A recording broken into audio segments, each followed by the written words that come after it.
Ang init ng puso sa ilalim ng nagbabagang hurno. Maari po bang magtrabaho ako? Isang 21 anyos na estudyanteng Pilipina ang nakatayo sa harap ng isang maliit na pizzeria sa Florence. Naguluhan ang 54 anyos na pizza maker na si Marco sa alok na ito.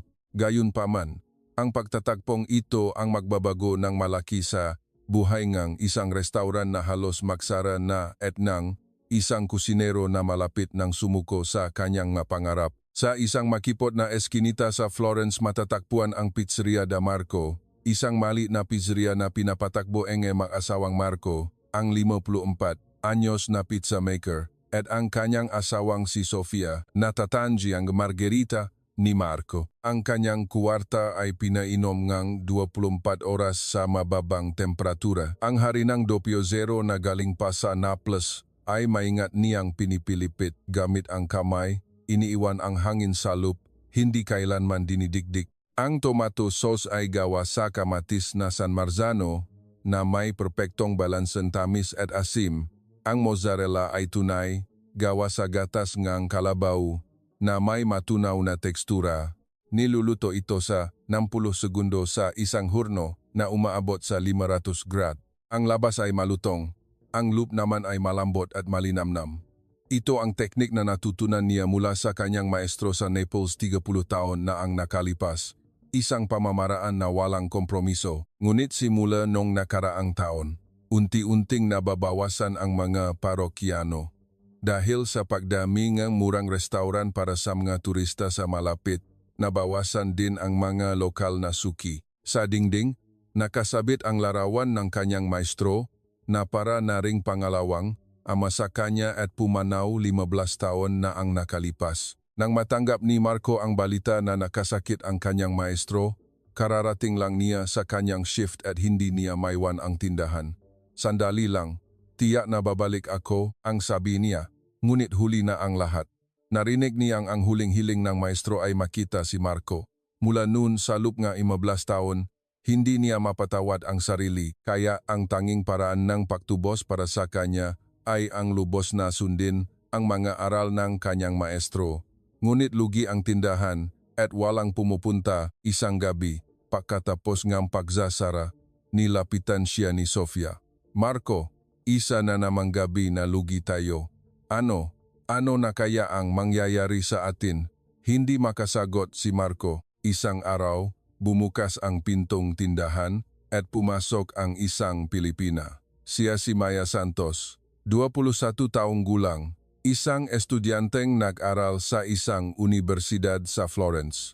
3 buwan na siyang regular na customer ng tindahan, 3 beses sa isang linggo, lagi siyang umupo sa parehong upuan at umorder ng margarita. Kina Marco at Sofia, napapansin nila si Maya, lagi itong bumabati ng buonasera ng may pagalang. Pagkatapos kumain, ngingiti ito, sasabihing grazie, ang sarap po, at yumuyuko ng malalim bago umalis. Isang araw, sinabi ni Sofia kay Marco, alam mo, yang Pilipina na yan, ang lalim palagi ng pajuko niya ano? Oo, at nun minsan, bago siya umalis, pinunasan pa niya ang lamesa, siya mismo? Oo, customer siya pero, nang mapansin ko, sinabi ko, sige na, ako na ang bahala. Tapos ngumiti lang siya at sinabing, pasensya na po, nakasanayan na, mabait na bata, sabi ni Marco. Isang hapon, namasdan ni Maya ang loop ng tindahan. Ang kanyang tingin ay napako sa isang lumang papel na nakapaskil sa dingding. Ano po yan? Tanong niya. Lumingon si Marco. Iyon pala ay isang anunsyo ngang paghahanap ngang empleyado na ipinaskil niya 2 taon na ang nakalipas noong abala pa ang tindahan at nakalimutan niyang alisin. Luma na yan. Hindi na yan relevant gayon. Bisa pa po ba ang paghahanap niyo ang empleyado? Hindi. Wala kaming pambayad sa kahit sino ngayon. Tumingin si Maya ng buong determinasyon. Maari po bang magtrabaho ako? Hindi ko po kailangan ng sweldo. Ano ang sinasabi mo? Hindi po pwede yan. Mas gusto ko po ang karanasan kaysa pera. Bakit ka napupumilit ng ganyan? Ang pamilya ko po ay may panaderia sa Barangay Matimias. isang lumang distrito sa Maynila. Nahihirapan po kami sa negosyo, halos magsarado na. Ano yon? Tanong ni Marco. Kinuha ni Maya ang kanyang cellphone at nagpakita ang litrato. Ito po ang tayaki, isang Japanese sweet pastry na hugis isda at may matamis na angko sa loob. Ito po ang natutunan ko sa isang kaibigan kong Hapon, sumilip si Sofia. Ay, ang cute naman. Tiningnan din ni Marco ng may interes. Hugis isda ha? Nakakatuwa. Pinakamasarap po kapag mainit pa at bagong luto. Sa panaderya po namin sa Maynila, ang pandesal at bibingka po ang pinagmamalaki namin. Pero dahil po sa pagbaba na bilang na NZA customer, plano na po na tatay ko na izara ang tindahan. Nag-aral po ako na business management para ilikta ang aming negosyo. Nang makita ko po ang tindahan ninyo, naisip ko, pareho po tayo. Ang sarap lasa. Pro, naalala ni Marco ang kanyang sarili 30 taon na ang nakalipas.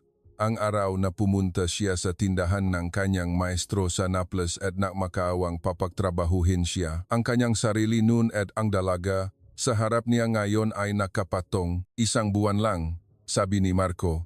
Biglang lumiwana ang mukha ni Maya. Talaga po. Oo, ngunit hindi ko tatanggapin ang libreng serbisyo. Magbabayad ako ng minimum na orasang sahod. Yumuko si Maya. Maraming salamat po. Asahan niyo po ako. Sa unang araw, dumating si Maya 15 minuto bago ang itinakdang oras. Nakasuot siya ng malinis na puting kamiseta, komportableng pantalon, at nakatali ng maayos ang buhok. Magandang umaga po. Inaasahan ko po ang ating pagtatrabaho simula ngayon, sabi niya. Yumuko ng malalim at kumuha ng maliit na notebook. Ipinaliwanag ni Marco ang mga pangunahing gawain, kung paano gamitin ang counter, ang cash register, at ipaliwanag ang menu. Maingat na isinusulat ni Maya ang bawat detalye. Kinagabihan, may maoras na walang customer. Habang naghahanda si Marco ng kwarta sa kusina, nakarinig siya ng ingay mula sa counter. Nakita niyang maingat na pinupunasan ni Maya ang mabintana at lamesa. Hoy, hindi mo na kailangan gawin yan, sabi ni Marco. Lumingon si Maya at ngumiti. Pasensya na po, sa amin po sa Pilipinas, natural lang po ito. Natahimik si Marco. Napagtanto niya na ang paglilinis ay napabayaan nitong makanakarang araw. Kinagabihan, dumating ang regular na customer na si Giorgio, isang masayahing lalaki sa edad 60 na, 2 beses sa isang linggo ay pumupunta. Isang mahalagang customer. Hoy Marco, nandito na naman ako. Nang umupo na sana siya sa kanyang regular na upuan, mabilis na hinila ni Maya ang silya. Maligayang pagdating po, dito po. Nagulat si Giorgio at huminto. Oh, inabot ni Maya ang isang mainit na tuwalya. Pakigamit po kung nais niyo. Gulat na gulat si Giorgio. Ano ito? Mainit na tuwalya? Opo. Sa Pilipinas po, kapag dumating ang mga customer, nabibigay po kami ng pampunas. Pinunasan ni Giorgio ang kanyang makamay gamit ang tuwalya at napangiti. Maganda to. Gusto ko to. Nang gabing iyon, pagkatapos magsara, nilapitan ni Marco si Maya. Saan mo inihanda yung pampunas kanina? Maaga po akong dumating kaninang umaga at ako po mismo ang naghanda. Basain ang tuwalya at initin sa microwave. Ganun po ang paraan sa Pilipinas. Hindi ko naman inutos sa iyo yan. Pasensya na po. Kusa po akong gumawa. Hindi, salamat.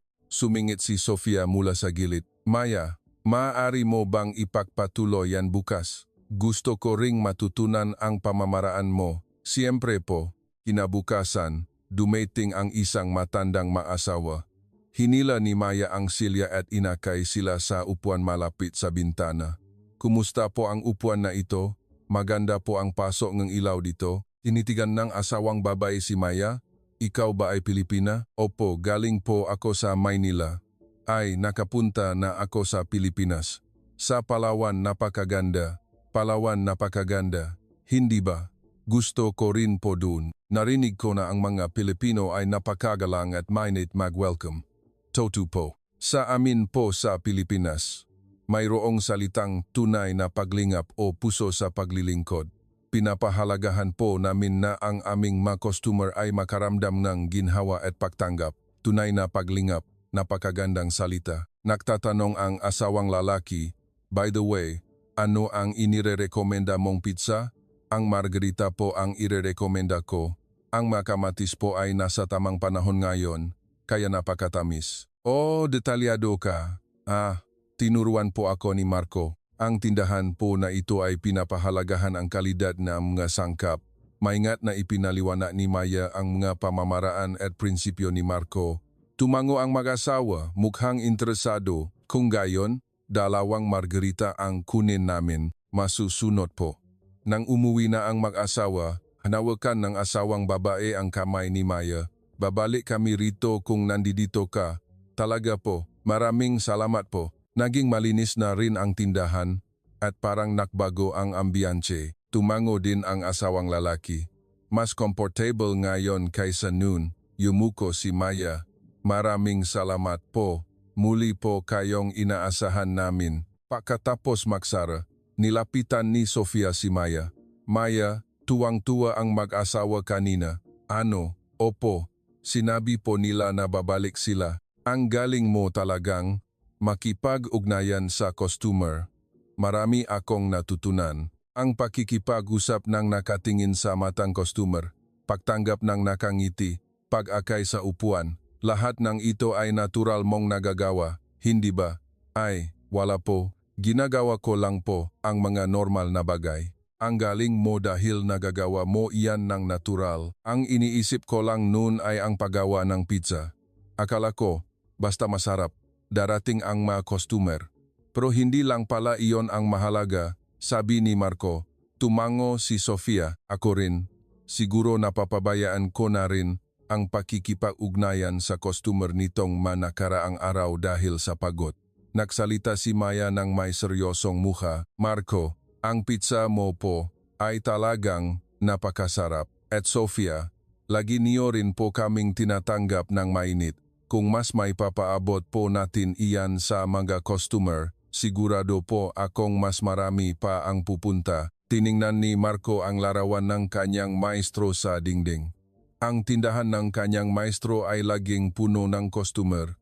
Hindi lang dahil sa lasa, gustong-gusto ngang maestro na makipag-usap sa mga customer. Laging nakangiti.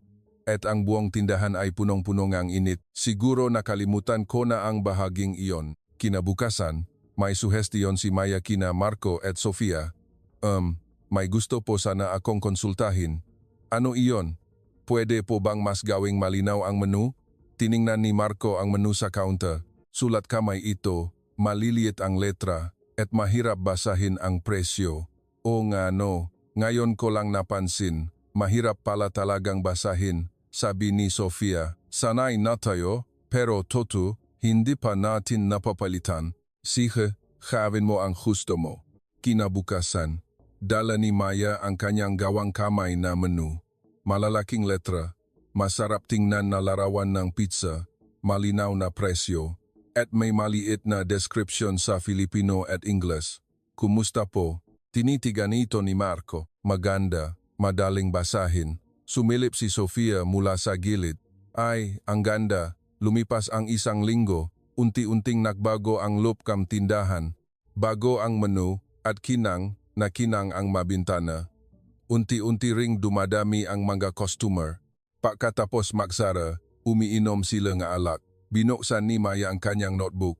Nakatala doon ang bilang ng mga customer araw-araw, ang benta, ang lagay ng panahon, at ang mga trend kada araw ng linggo. Nitong 1 linggo po, dumami ng 15% ang nga customer. "Nirecord mo pa pala pati yan?" "Opo, kung may datos po, malalaman natin kung ano ang kailangan pang pagbutihin." Masayang tumango si Marco, ngunit agad namang kumunot ang kanyang noo. "Sa totoo lang, dumami ang customer dahil sa iyo ito, ngunit hindi pa rin ito sapat. Hindi pa sapat. Sa ganitong takbo, sa loob ng 3 buwan, maubos ang ating iPhone." Napahinga ng malalim si Sofia. Binuklat ni Maya ang kanyang notebook. karamihan po sa mga customer natin ngayon ay mga suki na 50 taong gulang pataas. Halos walang pumupuntang mga kabataan. Alam ko, pero paano mag-post po tayo sa social media? At sa tingin ko po, maganda kung mayroon tayong kakaibang espesyal na menu na dito lang matitikman. Kakaibang menu? Opo. Sa galing niyo po, Marco, sigurado po akong makakagawa kayo ng isang kahangahangang bagay. Umiling si Marco. Pangkaraniwan lang ang alam kong gawin. Ang matradisyonal na pizza lang na itinuro sa akin ng aking maestro. Sabi ni Maya, mayroon po akong gustong ipakita sa inyo. Kinabukasan, dala ni Maya ang isang maliit na lumang makina. Gawa ito sa bakal at may amak na hugis isda. Ano ito? Tanong ni Marco. Ito po ay isang taiyaki maker. Paliwanag ni Maya. Ito po ay isang kagamitan na ginagamit sa paggawa ng Japanese sweet pastry. Ito ba yung binanggit mo dati? Opo. Nilalagyan po ngang ko ang kuwartang hugis isda at saka po niluluto. Binigay po ito sa akin kaibigan kong Hapon bago ako lumipat. Sana po balang araw, matikman din ng mga Italiano ang lasang Japan. Ang cute naman ng hugis. Bakit isda? Ang isda po ay isang uri ng isda. Sa Japan po, simbolo ito ng swerte at madalas gamitin sa mga okasyon. Tahimik na pinagmamasdan ni Marco. At ano ang gagawin mo rito? Huminga ng malalim si Maya at sinabi, naisip ko po, hindi kaya makagawa tayong kakaiba gamit ang kwarta ng pizza niyo at itong hulma na ito? Kumunot ang no ni Marco.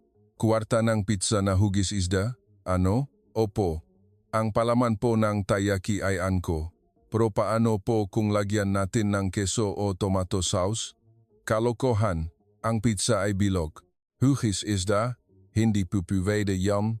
Pinapangalagaan ko ang tradisyon na itinuro ng maestro ko. Hindi ko pwedeng sirain iyon. Pasensya na po. Kakaiba po ang naisip ko. Tiningnan ni Sofia si Marco ng may kaunting lungkot. Nang gabing iyon, hindi makatulog si Marco. Hindi nawawala sa isip niya ang mukha ni Maya. Ang bata na iyon, sinusubukan lang niyang iligtas ang tindahan. Naisip niya, pero agad ko siyang tinanggihan. Kinabukasan, nilapitan ni Marco si Maya. Pasensya na kahapon. Nagulat si Maya at tumingin sa kanya. Ha? Pasensya na sa biglaan kong pagtanggi. Gusto kong pakinggan ang ideya mo.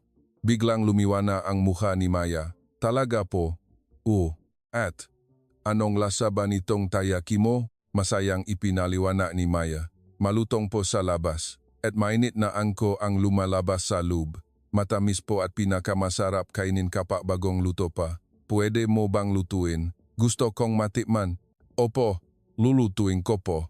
Nang tanghali, nagluto si Maya ng taiyaki at ipinakain kina Marco at Sofia. Kumagat si Marco. Masarap. Mainit at may banayad na tamis. Tumango rin si Sofia. Oo nga, parang may pamilyar na lasa. Kakaiba. Dahil wala namang ganitong lasa sa Italy. Masayang sinabi ni Maya, sa Japan po, dati pa, mayroong matindahan ng taiyaki sa shopping street at ang mga batang umuwi galing eskwela ay pumipila para bumili. Binibili po nila ang bagong luto at kinakain habang mainit pa. Parang katulad po ito ang gay pizza mo, Marco. Pareho po silang pagkain na nagbubuklod sa mga tao. Kahit magkaiba ang hugis, baka pareho ang diwa. Subukan natin gawin. Nanining ang mga mata ni Maya. Talaga po? Pero hindi po pwede ito kung ganito lang. Kailangan nating gawin itong tipikal na Florentine. Tipikal na Florentine? Gumamit tayo ng mga sangkap mula sa siyudad na ito at gumawa ng isang bagay na dito lang sa tindahan natin matitikman. Mula noon, nagsimula ang paggawa ng mga prototype. Habang minamasa ni Marco ang kuwarta, sinabi niya, una, isipin natin ang palaman. Sa Japan, anko ang ginamit. Sa Florence, ano kaya ang maganda? Nagmungkahi si Maya, ricotta cheese po, Marco. Famous po yan sa Florence, di ba? Ricotta ha? Hindi masama. Subukan natin na isama sa tomato sauce. Sumingit si Sofia. Paano kung lagyan din natin ng basil? Mas magiging mabango iyan. Maganda, gawin natin. Ang unang prototype ay natapos. Kumagat si Marco. Hindi masama, pero parang may kulang. Ano kaya ang kulang? Hindi ko alam. Gawin ulit natin. Patuloy ang mapakabigo. Dumidikit ang kwarta sa hulma. Hindi matanggal. Hindi pupuwede. Masyadong malambot ang kwarta. Subukan natin lagyan ng langis. Masyadong natutunaw ang keso at umagos palabas. Masyado bang marami ang keso? Kung babawasan, hindi ba mawawala ang lasa? Mahirap ang pagluto. Ang labas ay sunog, ang loob ay hilaw. Iba talaga sa hurno ngang pizza. Subukan nating babaan ang temperatura at pahabain ang oras. 10 beses, 15 beses, 20 beses, kahit na nabibigo. Nagpapatuloy sila sa paggawa ng prototype habang nagtatawanan. Sa ika-20 gabi, pagod na silang tatlo. Nagbukas sila ng alak at nagpahinga. Biglang nagtanong si Marco, "Maya, anong klaseng lugar ang Pilipinas?" Nag-isip sandali si Maya bago nagsimula magsalita. "Mayaman po kami sa likas na yaman at laging mainit. May mga festival po at sa tag-init. May fiestas po sa mga probinsya. Ang bahay po ng pamilya ko ay nasa Barangay Matimyas, isang lumang distrito sa Maynila. Mayroon po kaming lumang shopping street doon at magkakakilala po ang lahat. Napakainit po ang lugar." Bulong ni Marco, "Gusto kong pumunta diyan balang araw sa Pilipinas." Naningning din ang mga mata ni Sofia. "Ay, ang ganda. Gusto ko ring pumunta. Gusto kong matikman ang taiyaki sa tindahan ni Maya." Masayang ngumiti si Maya. "Sige po, bumisita po kayo. Igagala ko po kayo. Sige, bubuhayin natin ang tindahan at pupunta tayo sa Pilipinas. Subukan pa natin ng kaunti?" "Opo." Sa ika-25 na pagsubok, maingat na inalis ni Marco ang niluto mula sa hulma. Isang perpektong hugis isda, malutong sa labas, at matunaw na keso sa loob.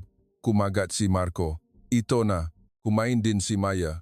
Masarap. Kumain din si Sofia at lumiwanag ang mukha. "Ang galing. Siguradong mabebenta ito."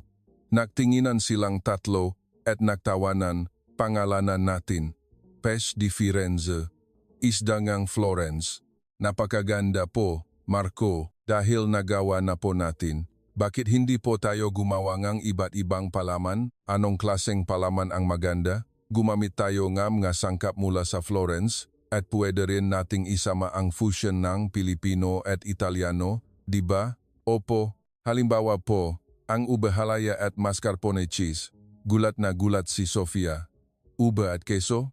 Magkakasama?" "Sa Pilipinas po, popular ang ube cheese pandesal, ube cheese tarts na pinagsama ang matamis na ube at creamy na keso." Nakakagulat po, pero bagay na bagay ang matamis at creamy na lasa. Nakakatuwa, subukan natin. Matapos ang karagdagang paggawa ng prototype, natapos ang tatlong uri ng pesce di Firenze. Ang una ay ang klasiko, ricotta cheese, tomato sauce, basil, ang tradisyonal na lasa ng Florence. Ang pangalawa ay prosciutto, prosciutto ham at mozzarella cheese, isang lasa para sa matatanda na bagay sa alak. Ang pangatlo ay dolce Filipino, ube halaya at mascarpone cheese, isang fusion ng Pilipinas at Italy. Maaring interesado na rin ang mga kabataan dito. Sa harap ng tindahan, inilagay ang taiyaki maker. Nang magsimulang magluto si Maya sa labas, huminto ang mga naglalakad sa daan. "Ano iyan? Ang bango." Lumapit ang isang ina na may dalang bata. "Pasensya na po. Ano po ito?" Masayang sumagot si Maya. "Ito po ang pesce di Firenze. Ito po ay pizza na ugisisda." "Pizza na ugisisda? Nakakatuwa naman. Mama, isda. Ang kute." Tanong ng ina. "Hindi ko pa nakita ang makinang ito." "Ito po ay isang taiyaki maker mula sa Japan. Sa Japan po, ginagamit ito para magluto ng sweet pastries na ganito, ang hugis." "Talaga? Japanese? Paano ito niluluto?" Ipinakita ni Maya ang proseso habang nagpapaliwanag. Ganito po, ilalagay ang kwarta sa isang bahagi ng hulma, ilalagay ang palaman, saka bubuhusan ulit ng kaunting kwarta at ilalagay ang keso at tomato sauce. Pagkatapos po, ipagsasara ang dalawang bahagi at babaliktarin para maluto. Pat, isinara ang hulma at binaliktat. Sumigaw ang bata. Wow, ang galing. Pat, ang tunog. Tama, kaya po malutong ang makabilang gilid. Nakakatuwang mekanismo. Ah, may ganyang sweet pastry sa Japan? Opo, tinatawag po itong taiyaki. Hugis isda po na, tay at may matamis na angko sa loop. Tay, isang isda para sa selebrasyon, hindi ba? Opo, sa Japan po, may koneksyon sa medetay kaya simbolo po itong swerte. Napakaganda. Kung gayon, magiging masaya kaya ako kung kakain ako nito? Sigurado po. Tapos na po. Ito po, ibinigay ni Maya ang bagong luto at kumagat ang bata. Masarap. Malutong sa labas at matunaw ang keso sa loob. Mama, gusto ko ito. Talagang masarap. Ano, may iba pa bang palaman?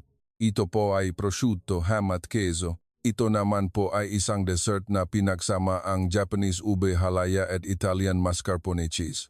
Pinagsamang Pilipino at Italiano. Ang ganda, lahat po kukunin ko. Nakaroon ng maraming tao sa harap ng tindahan. Ano ang ginagawa nila? Pizza na hugis isda daw, gamit ang makinang hapon. Ay, kakaiba. Sunod-sunod na dumating ang mga customer. May dumating na makasintahan. Nakita po namin sa SNS. Dito po ba yung may pizza na isda? Opo, tama po. Ang cute. Pwede po bang kumuhang litrato? Siyempre po. Masayang sumagot si Maya at maingat na ipinaliwanag ang bawat isa. Pinakmamasdan, sila ni Marco, mula sa kusina. Ang galing ni Maya. Ano, o nga, lahat ng customer ay nakangiti. Pagdating ng alas 3 ng hapon, naubos ang pes diferenze. Bukod doon, ang mga customer na dumating para sa bagong produkto ay umorder din ng ibang pizza. Nandito na rin lang, subukan na rin natin ang ordinaryong pizza. Ang margarita daw dito ay masarap. Napuno ang loop ng tindahan. Ang benta sa araw na iyon ay lumampas sa pinakamataas na record sa loob ng 3 taon. Pagkatapos magsara, nagtos silang tatlo. Habang nagsasalin ng alak si Marco, sinabi niya, hindi ka panipaniwala. Hindi ko inakala na darating ang araw na ito.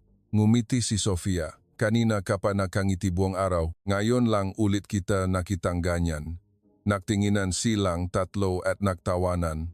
Isang buwan ang lumipas. Patuloy ang pagunlad ng tindahan. Ang pes diferenze ay laging sold out araw-araw. Naisulat pa ito sa lokal na pahayagan. Ang artikulo ay malawakang nailatala at mas marami pang customer ang dumating. 3 buwan pagkatapos, nag-atubiling nagsimula si Maya, Marco, Sofia, may gusto po sana akong sabihin. Tiningnan siya ng dalawa. Sa susunod na buwan po, matatapos na ang aking study visa. Natahimik si Marco. Uwi ka na. Opo, kailangan ko na rin pong matapos sa universidad. Naging malungkot ang mukha ni Sofia. Oh, tama ka. Alam kong darating ang araw na ito, pero tahimik na tiningnan ni Marco ang labas ng bintana. Malulungkot kami. Ako rin po. Pakiramdam ko, naging pangalawang tahanan ko na po ito bago ang araw ng kanyang pag-uwi. Pagkatapos magsara, silang tatlo lang ang makasama. Sinabi ni Sofia, Maya, maraming salamat talaga. Dahil sa pagdating mo, nailigtas ang tindahan na ito. Tumango din si Marco. Kung wala ka, siguro nakasara na ang tindahan na ito ngayon. Binigyan mo kami ng pag-asa. Napaluha si Maya habang sumasagot, hindi po.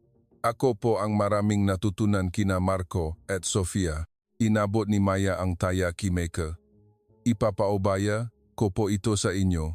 Babalik po ako balang araw. Sa panahong iyon, sana po ay makapaluto ulit tayo ng makasama. Kinuha ito ni Marco at sinabi, hihintayin ka namin, lagi kang may pwesto dito. Umiyak si Maya habang nakangiti. Opo, tiyak na babalik po ako. Sa paalam sa airport, niyakap ni Sofia si Maya. Mag-ingat ka. Maari kang bumalik anumang oras. Opo, kayo rin po, Sofia. Mag-ingat po kayo. Tahimik lang na nakatayo si Marco.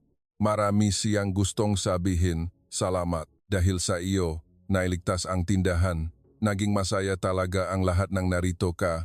Maya, opo, pagbalik mo sa Pilipinas, sa panaderia na pamilya mo, magsumikap ka. Ha, opo, maraming salamat po sa lahat. Hindi ko po kailanman malilimutan ang lahat. Pangako, huwag mong kalimutan.